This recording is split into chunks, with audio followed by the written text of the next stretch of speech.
Bonjour à tous, j'espère que vous allez bien. C'est un format particulier parce que euh, on n'entend personne, donc on va essayer de faire en sorte que tout se passe bien. Je vais partager avec vous.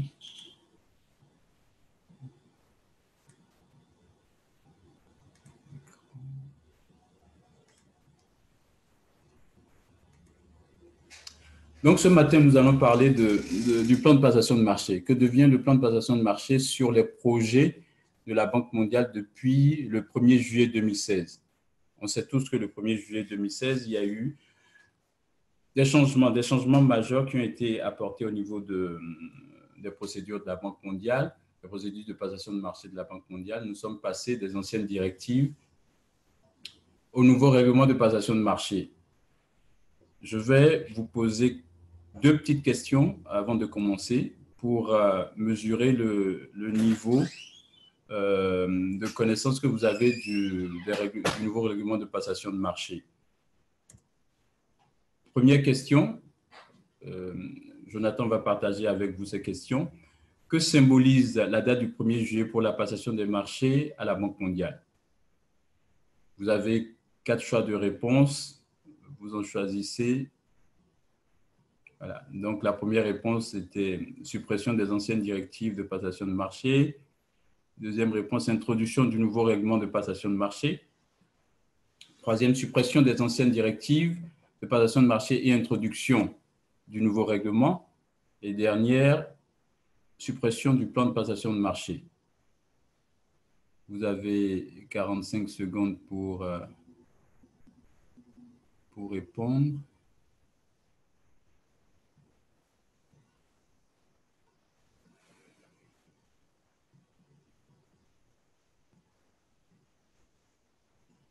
Donc,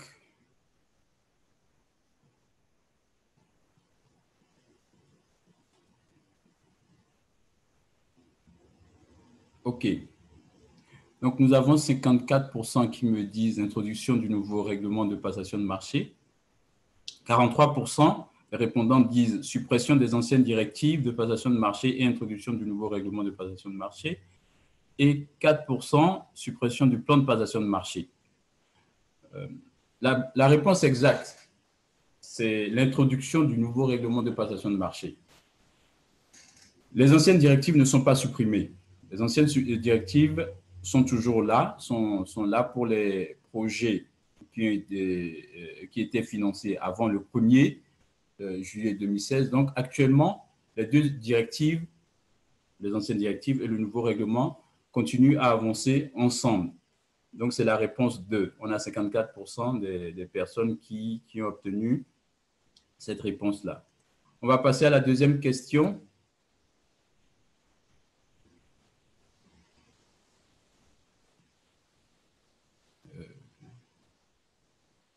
Quelles sont d'après vous les principales nouveautés introduites en passation de marché le 1er juillet?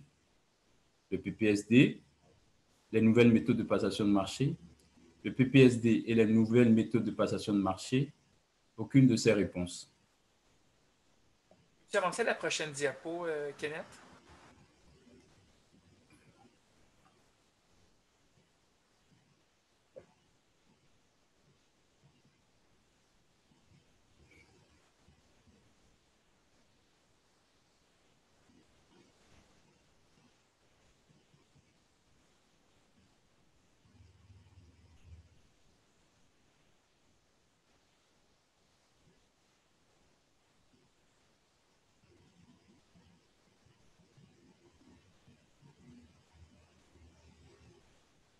Parfait. Donc, nous avons 30% qui nous disent le PPSD, 17% les nouvelles méthodes de passation de marché, 50% le PPSD et les nouvelles méthodes de passation de marché, et 3% aucune réponse, aucune de ces réponses. La réponse exacte, c'est la troisième, donc le PPSD et les nouvelles méthodes de passation de marché. Il faut comprendre que le changement majeur a été l'introduction du PPSD, qui est le document de stratégie de passation de marché, et de nouvelles méthodes ont été apportées. Donc, c'est la troisième réponse avec 50%. Parfait. Donc, il y a une question.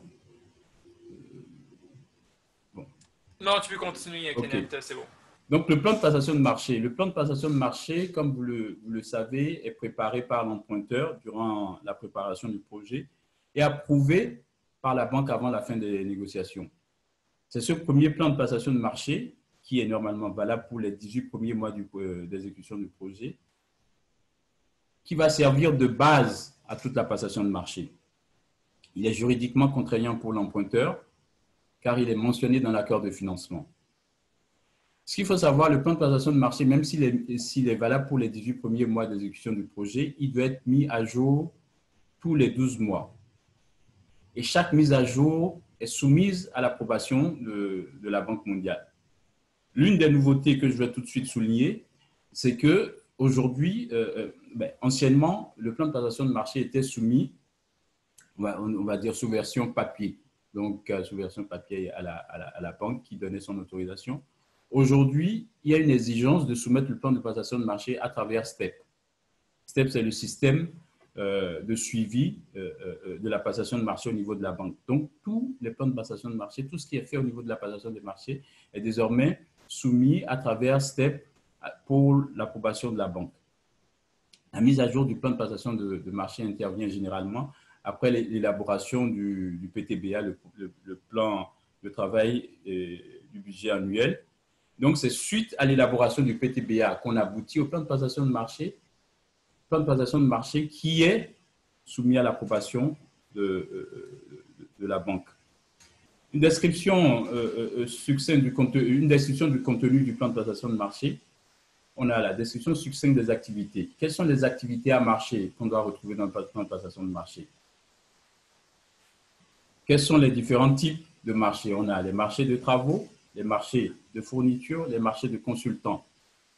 Donc, dans votre plan de passation de marché, on devrait retrouver ces différentes catégories de marchés. Les méthodes de passation de marché qui seront utilisées. Aujourd'hui, quelles sont les méthodes de passation de marché qui sont contenues dans le nouveau règlement de passation de marché? On a les appels à proposition, les appels d'offres, les demandes de cotation et la sélection directe. Ensuite, on va tomber au niveau des approches de marché. Anciennement, au niveau des méthodes de passation de marché, on aurait eu l'appel d'offres international ouvert, par exemple, ou l'appel d'offres national. Aujourd'hui, on a l'appel d'offres, tout simplement comme méthode de passation de marché. Et au niveau des approches de marché, on aura une approche internationale, une approche nationale, une approche restreinte. Donc, différentes approches qu'on viendra mentionner au niveau des approches de marché. Les coûts estimatifs de chaque marché. Important à ce niveau parce que les coûts estimatifs vont nous guider tout au long du processus de passation de marché. C'est pour ça que les coûts doivent être bien estimés pour éviter naturellement qu'il y ait, lors de la soumission, des problèmes. Parce qu'on pourrait se retrouver avec des offres, ou soit des offres anormalement basses, ou soit avec des offres anormalement élevées. Donc, il faut que les coûts soient bien estimés pour éviter ce genre de choses. Quand on parle de calendrier, au prochain point, le calendrier dont on parle ici, c'est le calendrier de déroulement de la procédure de passation de marché. Comment le processus de passation de marché dans son ensemble va se dérouler? À quel moment, par exemple, est-ce qu'on aura l'ouverture des plis? À quel moment est-ce qu'on va finir l'évaluation? À quel moment est-ce qu'on pense pouvoir procéder à l'attribution? Donc, c'est autant d'indicateurs qui sont là et qui vont pouvoir nous guider sur le processus pour nous dire on est en avance ou on est en retard. Et si on est en retard, quelles sont les mesures qu'on prend pour pouvoir ajuster le processus? Ensuite, quelles sont les exigences de revue par la banque? On reviendra dessus tout à l'heure, mais ce que je peux vous dire d'ores et déjà, c'est qu'il y a deux types de revues. Les revues a priori et les revues a posteriori. On verra que dans le cadre du nouveau règlement, le type de revue a été un peu, justement, fait partie des nouveautés qui ont été apportées. Et naturellement, toute autre information pertinente en rapport avec la passation des marchés. Comment le PPSD comment le PPSD est venu influencer le plan de passation de marché. Le PPSD, comme je vous l'ai dit tout à l'heure, est l'un des principaux outils qui a été introduit avec le nouveau règlement. La PPSD, parce qu'on parle de stratégie, la PPSD est préparée par l'emprunteur et examinée par la banque durant la phase de préparation. Et c'est cette PPSD qui va déterminer le risque de passation de marché. Donc, dans la PPSD, on pourra déterminer différents types de risques. Un risque bas allant à risque élevé. La PPSD va fournir les justificatifs pour les méthodes de sélection retenues dans le PPM. Anciennement, les méthodes de passation de marché étaient encadrées et on avait, disons, des seuils qui pouvaient nous dire, ah, ben, au-delà de tel seuil, c'est l'appel d'offres international ouvert qui est utilisé. Au-delà de tel seuil, c'est l'appel d'offres national. Pour tel seuil, c'est la consultation de fournisseurs. Aujourd'hui, oui, ces seuils-là existent toujours, mais la PPSD peut faire en sorte que ces seuils-là ne soient pas tout le temps respectés. Je vous donne un exemple. Dans le cadre de la COVID-19, plusieurs projets d'urgence ont été mis en place par la Banque mondiale pour aider les pays à faire face à la crise. Naturellement, si un pays doit faire l'acquisition de matériel médical pour un montant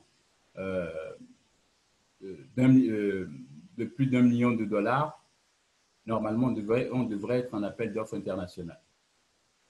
Mais comment voulez-vous, dans une situation d'urgence où les gens sont en train de mourir, comment voulez-vous utiliser l'appel d'offres international qui va vous prendre plusieurs mois avant d'avoir la fourniture des équipements?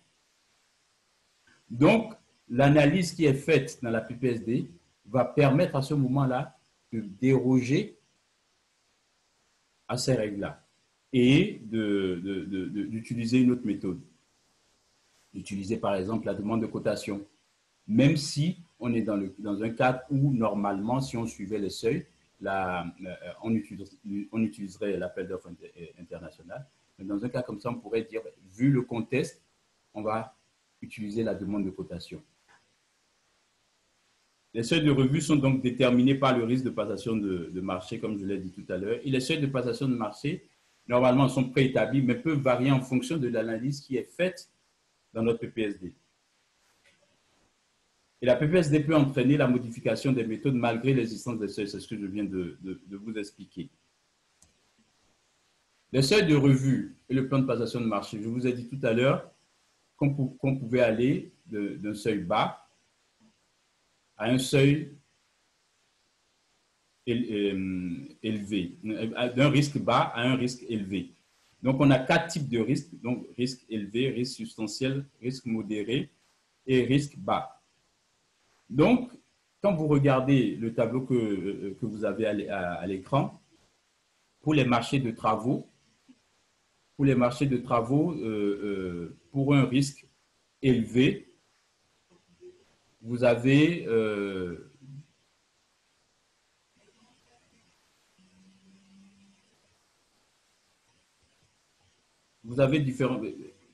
différents risques ici. Vous avez le risque élevé, le risque substantiel, le risque modéré et le risque bas.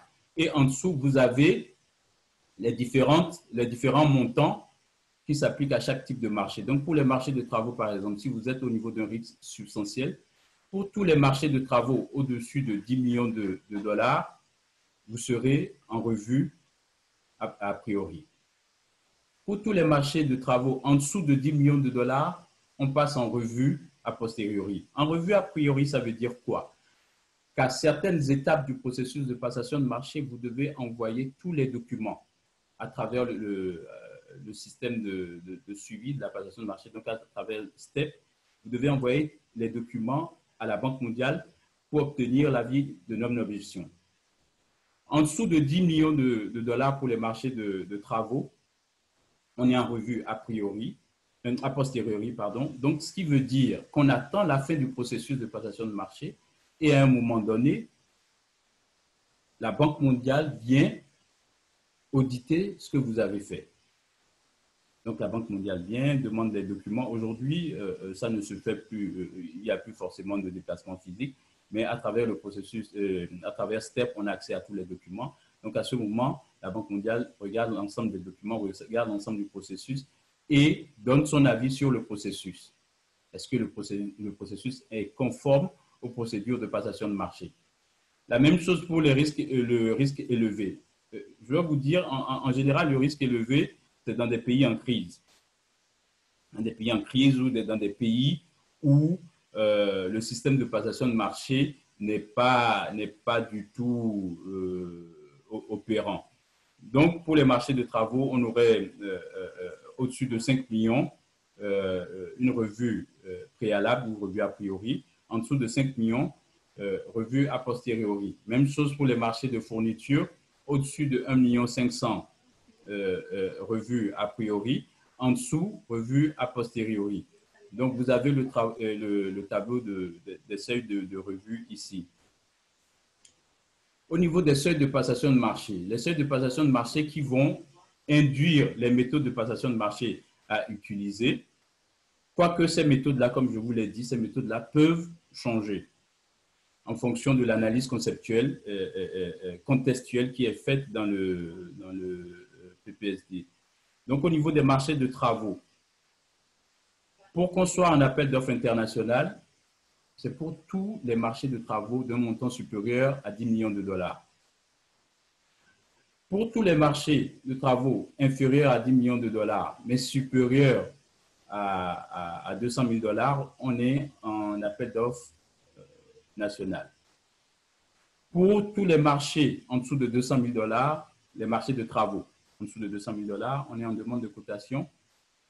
Et la dernière colonne que vous avez au niveau des marchés de travaux, la sélection directe. La sélection directe, il n'y a pas anciennement, c'est le gré à gré. Au niveau de la sélection directe, il n'y a pas de seuil parce qu'il y a certaines conditions dans lesquelles la sélection directe s'applique. Donc, il n'y a pas de seuil. Même chose au niveau des marchés de fourniture. On va parler de plus d'1 million de dollars pour l'appel d'offres international, entre 1 million de dollars et 100 000 dollars pour l'appel d'offres national, moins de 100 000 dollars pour la demande de cotation. Et en dessous, vous avez tout ce qui concerne les méthodes de passation de marché pour les consultants. D'un côté, vous avez les consultants firmes et en dessous, les consultants individuels. Donc, je vais vous donner un exemple. Pour un marché de travaux de 10 millions de dollars, de 11 millions de dollars, on passerait en appel d'offres international lorsque toutes les conditions sont réunies. Et de l'autre côté, au niveau de la revue, on serait en revue a posteriori.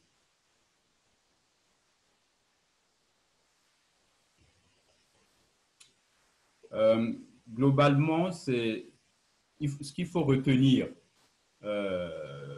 du plan de passation de marché depuis le 1er juillet 2016, c'est que désormais, le plan de passation de marché doit être introduit dans STEP. Deuxièmement, les méthodes de passation de marché ainsi que les seuils de revue font l'objet d'une analyse dans la PPSD, dans la stratégie de passation de marché. Et c'est cette stratégie de passation de marché qui, contrairement à ce qui se faisait avant, va vous permettre de déterminer le seuil de passation de marché et va vous permettre de déterminer le seuil de revue. Donc, globalement, ce sont les informations que je voulais vous apporter au niveau du plan de passation de marché. Je vais vous laisser la parole pour les questions. Et je vous avoue que je préfère que ce soit dynamique, prendre vos questions et y répondre directement. Jean-Michel, je pense qu'on a... Merci beaucoup, Kenneth. Je pense que ça a fait un très bon premier tour de table. Justement, on désirait le tout le plus interactif possible et c'est ce qu'on va faire en permettant aux gens de poser un ensemble de questions parce que je suis convaincu que pour certains qui ont déjà commencé à y goûter, parce que bon, les années avancent et il y en a qui de plus en plus qui tombent sous le nouveau régime, qui ont déjà une meilleure idée que c'était le cas il y a 2 ou 3 ans, mais il y en a probablement qui ne sont qu'au balbutiement. Donc, si vous avez des questions, c'est le temps de les poser à Kenneth qui a l'expertise pour tout ça. Bon, il y a une question qui a été posée précédemment, mais je crois que tu y as un peu répondu. C'était la nouveauté qui a été demandée par M. Paul Lois au niveau des nouveautés au niveau des revues. Donc, tu viens d'en parler à l'instant. Je pense qu'il y avait des nouveautés au niveau, entre autres, des seuils. Je ne sais pas si ça a répondu à votre question, M. Lois, mais si ce n'est pas le cas… Ce n'est pas le cas qui précise pour qu'on puisse mieux y Exact, répondre. qu'on puisse y préciser. Puis d'ailleurs, on vous encourage, si vous n'avez pas des questions, à nous faire part peut-être aussi des situations que vous avez vécues pour ceux parmi vous, celles et ceux parmi vous qui ont eu des difficultés ou des challenges, si on veut, dans la mise en place de ces nouvelles façons de faire, à les partager avec les autres participants, ça pourrait être intéressant. On a M. Tapsoba qui demande est-ce qu'il est prévu un délai d'ouverture des plis dans le nouveau plan?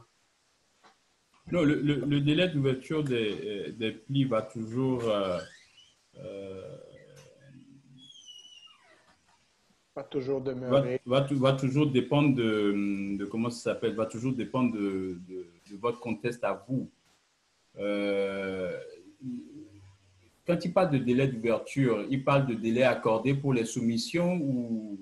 Parce qu'au niveau des délais accordés pour les soumissions, quand on prend l'appel d'offres international, on est à 30 jours ouvrables.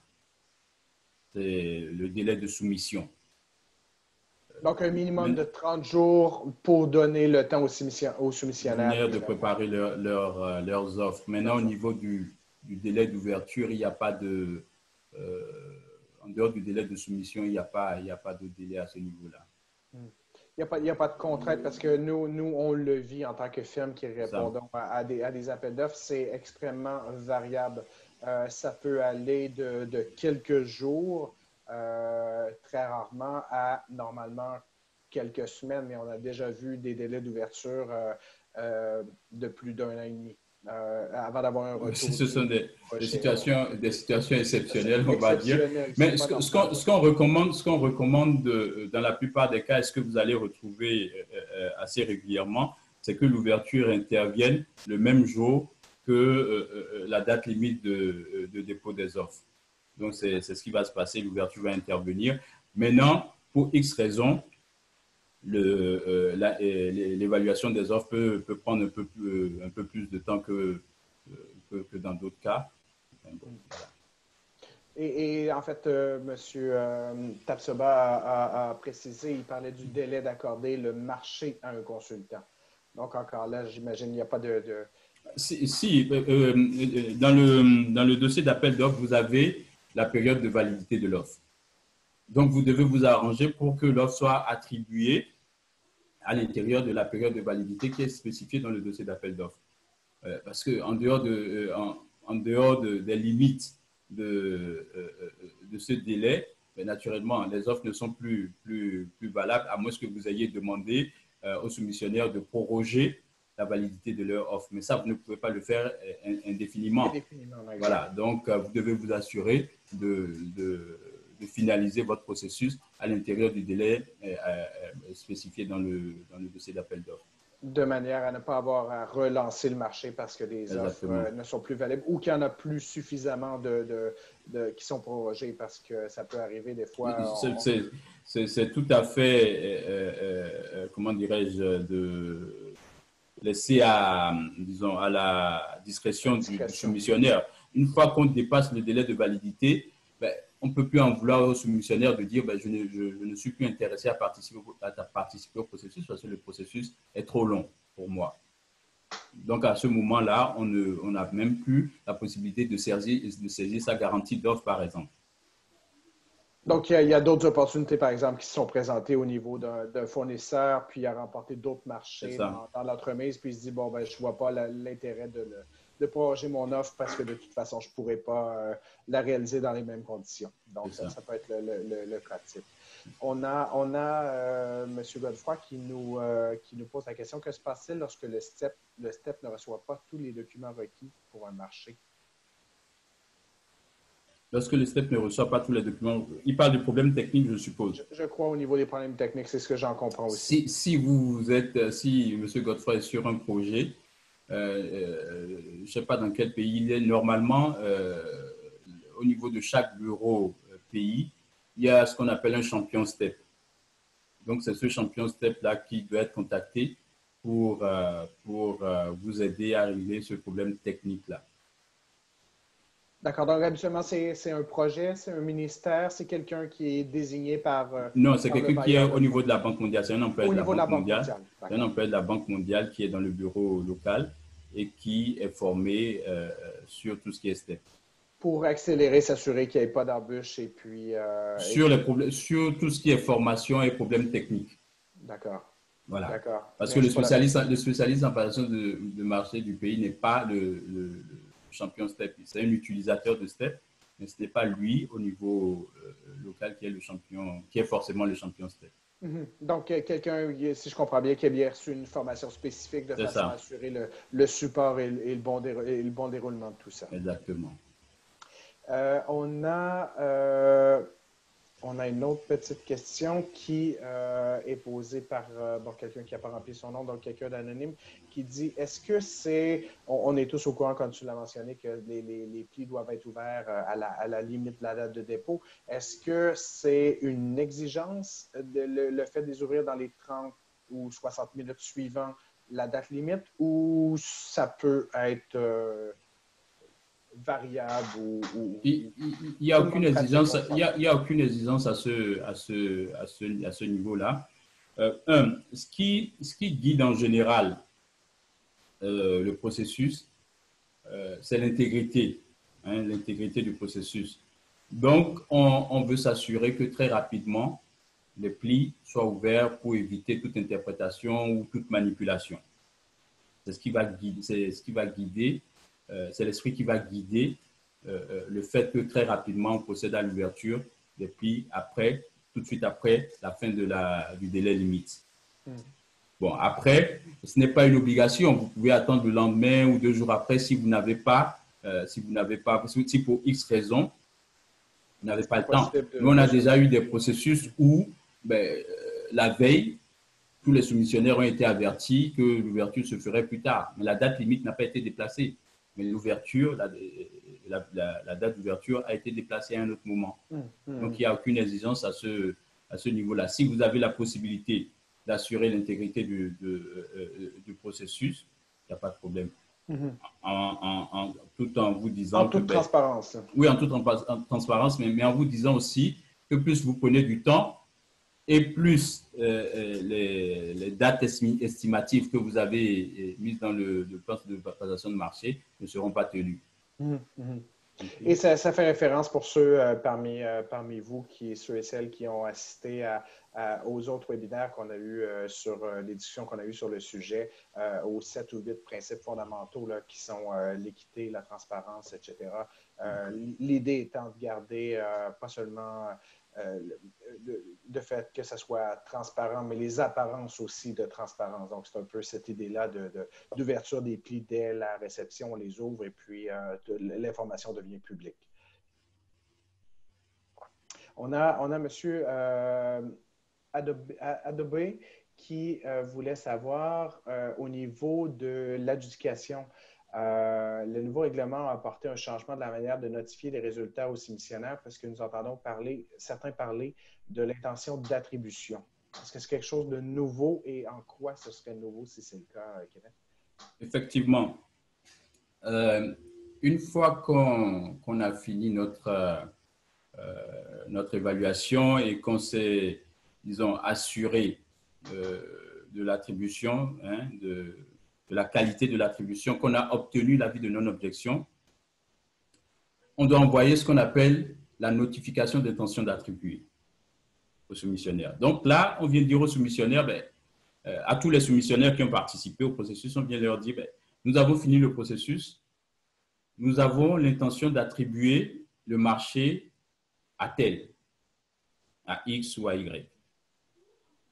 On vous donne 10 jours, quelques jours, le processus d'attente dure 10 jours dans son ensemble, mais il y a plusieurs sous-étapes. On vous donne un certain nombre de jours pour vous manifester, ou soit pour demander un débriefing, ou soit pour contester le processus.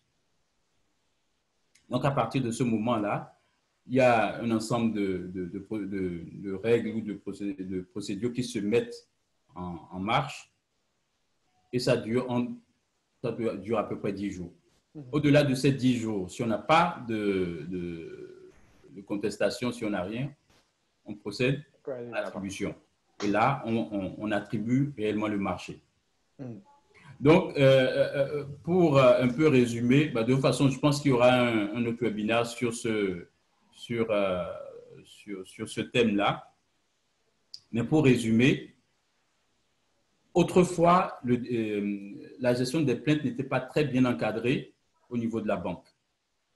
La Banque mondiale s'appuyait sur les processus pays pour toute la partie gestion des plaintes. Aujourd'hui, ce délai d'attente, cette notification d'intention d'attribuer, ces éléments-là ont été introduits pour permettre, disons, à la gestion des plaintes de se dérouler et d'avoir une certaine forme au niveau des procédures de la banque. Donc, c'est vraiment le changement qui a été apporté à ce niveau-là. Donc, c'est un bon point. C'est un bon point qui a été apporté par notre participant. D'ailleurs, c'est ce que tu viens de mentionner pour continuer dans cette ligne-là.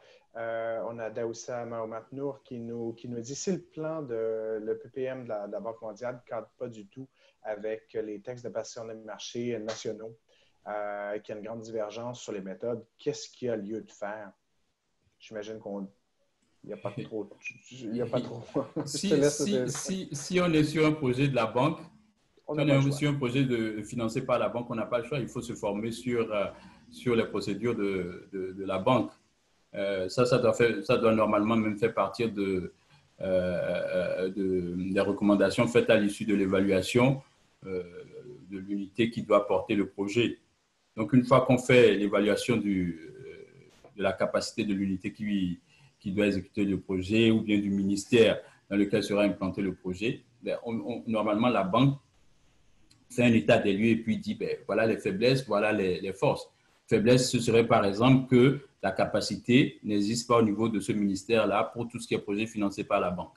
Donc, conséquence, il faut recruter des spécialistes avec un background dans le domaine sur les projets financés par la banque. Il faut former les acteurs qui sont en place pour qu'ils comprennent comment les projets de la banque fonctionnent. Donc, c'est autant de mesures qui doivent être mises en place. Donc, malheureusement, si il y a une divergence entre les procédures nationales et puis les procédures bailleurs, si vous êtes sur un projet de la banque, vous êtes obligé de passer par la formation. Et le bureau local de la banque doit vous aider aussi dans ce sens-là. C'est évidemment les procédures bailleurs qui s'appliquent comme c'est eux qui financent. C'est ça. Parfait, merci de la précision. Écoute, Kenneth, je pense que je te demanderais de peut-être, à moins qu'il y ait d'autres questions. Ah, il y a une autre question qui vient de rentrer de Mme Traoré, justement. Comment gérer le STEP avec des activités qui ont été initiées avec un projet qui sont par la suite transférés à un autre projet avec des financements différents de la banque? C'est-à-dire le deuxième projet doit continuer avec l'activité qui n'est pas encore bouclée. OK. À ce niveau-là, sans être un champion STEP, la façon dont ça se passe, quand c'est deux projets, qu'il y a un autre projet qui vient continuer, on crée des sous-rubriques. Donc, vous avez le projet, disons le projet parent, et en dessous, vous avez l'autre projet qui est intégré.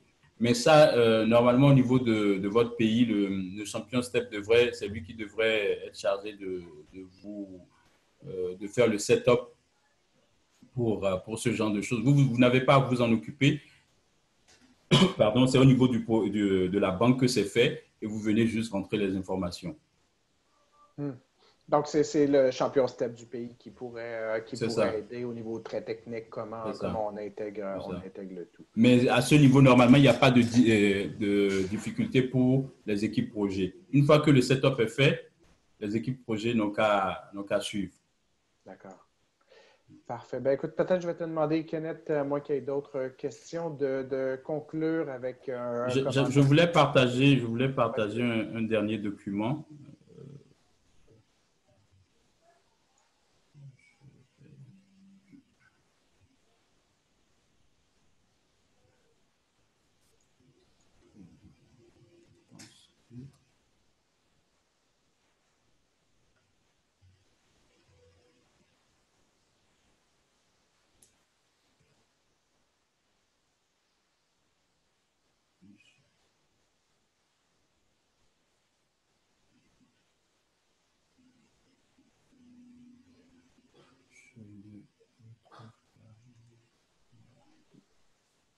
Donc, je pense par le fait même, Kenneth, tu vas peut-être répondre à M. Oliano qui nous demandait en fait qui donne une question qui peut être en guise de clôture avec ce que tu voulais ajouter, le PPSD. C'est quoi réellement dans le contexte de la passation des marchés? Tu peux resituer qui est un peu ton propos d'aujourd'hui là, avec le point que tu voulais conclure. Je pense que tu as mis la table pour y répondre.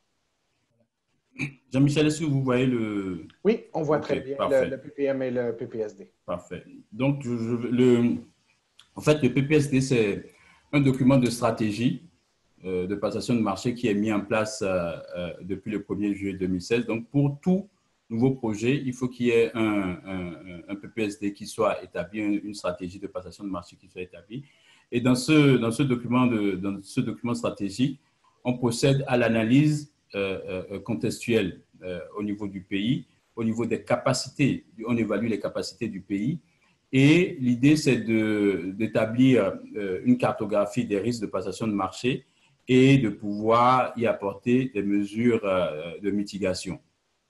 Donc, ce sont ces risques, ces mesures de mitigation qui vont nous permettre de déterminer le risque fiduciaire, le risque de passation de marché de ce projet-là et d'aboutir au seuil de revue que je vous ai montré. Donc, tout à l'heure, je vous ai montré le tableau où on allait du risque bas au risque élevé. On a 4 types de risques.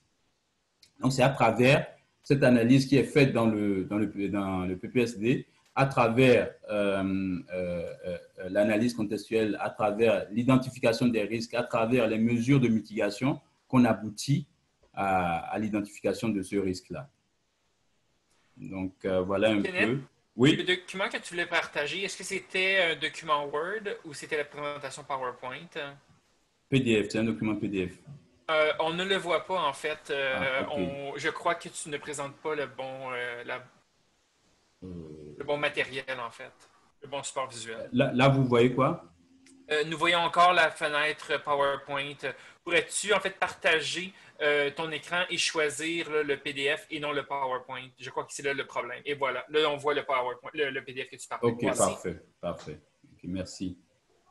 Donc ici, je vous présente tout simplement un exemple de plan de passation de marché. Vous voyez le nom du projet, le pays, projet de mobilité urbaine d'Abidjan. Et vous avez le pays ici, le numéro d'identification du projet, le nom du pays, le nom du projet, le numéro de l'accord de financement et l'unité de coordination, le nom de l'unité de coordination. Ce qui nous intéresse ici, ce sont les différents types de marchés. Donc, nous avons les marchés de travaux, les marchés de fourniture, les marchés de services autres que les services de consultants, les consultants firmes et les consultants individuels. Donc, quand on prend par exemple les marchés de travaux, comme je vous l'ai dit tout à l'heure, vous voyez ici, vous avez ce qu'on appelle le numéro de référence dans STEP. Donc, quand vous voyez ce genre de numéro, vous voyez le nom du projet PMUA, le numéro qui a été attribué par STEP. Ici, avec le CW, bon, nous on le sait que c'est un marché de travaux. Et le RFB, en anglais, c'est Request for Bid, appel d'offres. Donc, automatiquement, on le sait que c'est un marché qui sera passé par appel d'offres. Bon, tout à l'heure, on va déterminer si c'est un appel d'offres international. Donc, le numéro du prêt, du financement. Ici, vous avez la composante. La composante. À côté, vous avez le type de revue a priori.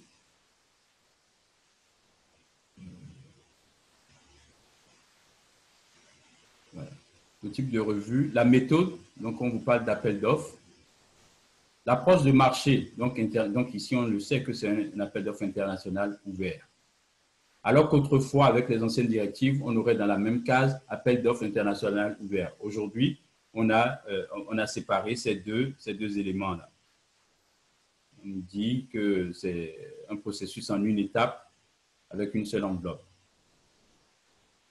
Est-ce qu'il y a une préqualification, oui ou non? Bon, ici, apparemment, c'est non. Quels sont les risques qui sont identifiés? Donc, vous voyez, on pousse un peu plus le plan de passation de marché. On veut s'assurer qu'il y ait plus d'éléments dans le plan de passation de marché.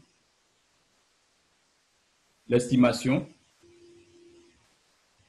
Donc, pour faire le suivi, on a le montant réel. Vous voyez, ici, on nous dit que le processus est en attente d'exécution. Vous voyez le calendrier qui se retrouve ici. Draft Bidding Document, c'est le brouillon qui devrait être envoyé à la banque.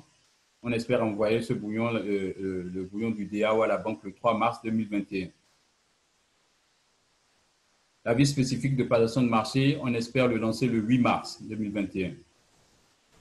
L'ouverture des plis le 19 avril 2021.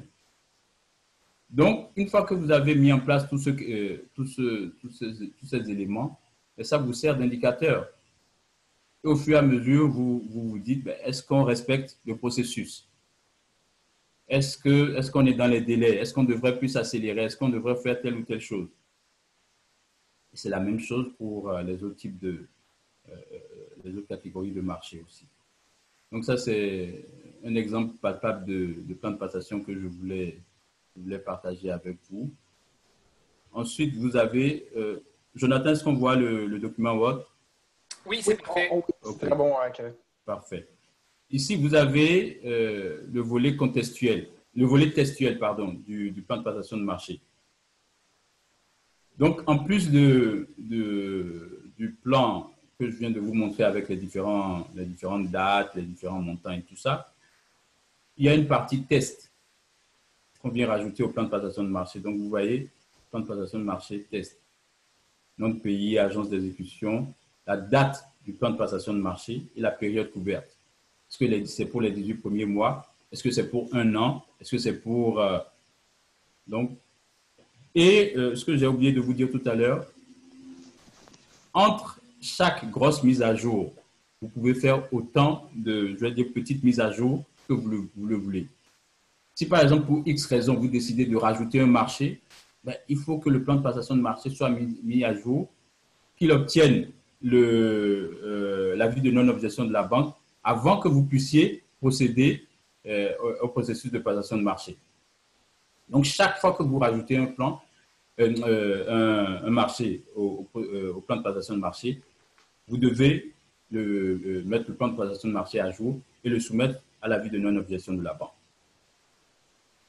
Ici, donc vous avez différents éléments dans la partie textuelle. Vous avez le préambule où on vient rappeler le règlement de passation de marché. Les dossiers types de passation de marché, on vous dit que ces dossiers devront être utilisés pour tous les contrats soumis à concurrence internationale, et ainsi de suite. Les procédures nationales de passation de marché. Donc, on vous dit, dans certains cas, les procédures nationales peuvent être utilisées. voyez, si on dit si l'emprunteur utilise ses propres procédures d'appel d'offres nationales ouvertes telles qu'énoncées, insérez la référence des actes de la législation. Donc ici, vous viendrez dire tel qu'énoncé dans le Code des marchés publics daté de tant. Ces arrangements seront soumis aux dispositions du paragraphe du règlement. Donc, l'utilisation des procédures nationales, dans certains cas, est bien encadrée. On peut dire, par exemple, que pour tout ce qui est procédure en dessous d'un certain montant, comme les demandes de cotation, on viendra utiliser les procédures nationales. Mais il faut qu'au niveau des négociations, tout ça, ça a été précisé, ce soit précisé. La liste des conditions requises pour assurer la cohérence avec le paragraphe 5.4. Crédit bail. Est-ce qu'on peut utiliser le crédit bail? L'achat des biens d'occasion, la préférence nationale. Donc, tout ce qui est exceptionnel et qui est introduit dans le plan de passation de marché doit être mentionné dans la partie textuelle ici. Et vous voyez, on vous dit toute autre information pertinente sur la passation des marchés. Donc, si par exemple, vous avez la passation des procédures de participation locale, de participation communautaire à utiliser, tout ça, vous devez le mentionner dans cette partie-là. Parce que vous voyez dans la partie tableau qu'on a vu tout à l'heure, on ne peut pas mettre toutes ces informations-là. Donc, ça, c'est un nouvel élément qui a été rajouté, qui fait désormais partie du plan de passation des marchés. Je sais que une heure, ça passe très vite, qu'on a beaucoup de questions, des questions qui peuvent toucher différents éléments de passation de marché. J'espère que cette petite heure vous a permis de comprendre ou bien d'approfondir un peu mieux disons, les nouveautés qu'il y a eu sur le plan de passation de marché depuis le 1er juillet 2016. Mais je peux vous dire, pour conclure, que c'est un élément, c'est un outil très important. C'est l'outil de base de la passation des marchés. Et si votre marché n'est pas dans le plan de passation des marchés, ben vous vous exposez à un misprocurement. Donc, assurez-vous à tout moment que l'activité que vous lancez soit dans le plan de passation de marché. Merci à tous et bonne continuation. Faites attention à vous.